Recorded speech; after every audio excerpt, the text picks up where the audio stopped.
ഇതിന്റെ school innovation marathon 2024. School innovation marathon 2024 ആയി ബന്ധപ്പെട്ട് ഞങ്ങളുടെ സ്കൂളിൽ ഉണ്ടാക്കിയ ഒരു പ്രൊജക്റ്റാണ് പരിചയപ്പെടുത്താനാവുന്നത്.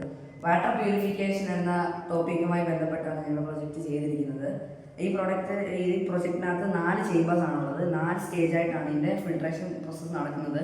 ഫസ്റ്റ് ചേമ്പറിനകത്ത് ഈ മറ്റേതിനേക്കാൾ അപേക്ഷിച്ച് നോക്കുമ്പോൾ ഇത് ഇച്ചിരി വലിയ സ്റ്റോൺ ആയിട്ടേക്കുന്നത്, വലിയ സെഡിമെൻസിനെ ഫിൽട്ടർ ചെയ്യാൻ വേണ്ടിയിട്ടാണ്. ഈ ഫസ്റ്റ് സ്റ്റേജ് കഴിഞ്ഞ് സെക്കൻഡ് സ്റ്റേജിലോട്ടോ. സെക്കൻഡ് സ്റ്റേജിൽ ചെറിയ കല്ലാണ് യൂസ് ചെയ്തേക്കുന്നത്. ചെറിയ പാർട്ടിക്കിൾസിനെ നമുക്ക് ഫിൽട്ടർ ചെയ്യാൻ വേണ്ടിയാണ് സെക്കൻഡ് ചേമ്പർ കഴിഞ്ഞിട്ട് തേർഡ് ചേമ്പറിൽ നമ്മൾ സാൻഡാണ് നിറച്ചിരിക്കുന്നത്. സാൻഡിനകത്തുനിന്ന് കുറച്ചുകൂടി ചെറിയ പാർട്ടിക്കിൾസിനെ ഇത് ഫിൽട്ടർ ചെയ്തോളും. ഇത് ഫിൽട്ടർ ചെയ്ത് അവസാനത്തെ സ്റ്റേജ്, ഫോർത്ത് സ്റ്റേജ്, ഇതാണ് അവസാനത്തെ ഫിൽട്രേഷൻ പ്രോസസ്സ് നടക്കുന്നത് ഈ ചേമ്പറിലാണ്. ഈ ചേമ്പറിൽ കോട്ടൺ ആണ് ഫിൽ ചെയ്തിരിക്കുന്നത്.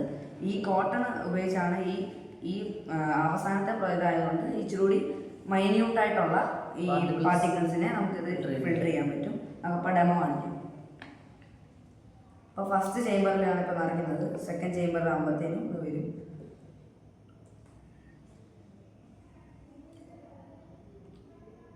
ഇത് കുറച്ച് സമയം എടുക്കുന്ന പ്രോസസ്സാണ്.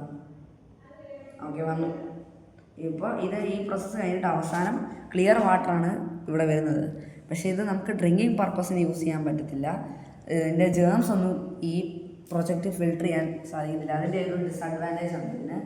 പിന്നെ നമ്മളിപ്പോൾ ഈ ക്ലിയർ വാട്ടർ നമുക്ക് വേണമെങ്കിൽ വാഷിംഗ് പർപ്പസിനും നമുക്ക് അങ്ങനെയുള്ള കാര്യങ്ങൾക്ക് യൂസ് ചെയ്യാം. ഡ്രിങ്കിങ് പർപ്പസിന് അത്ര സേഫ് ആയിട്ടുള്ള വാട്ടർ അല്ലത്.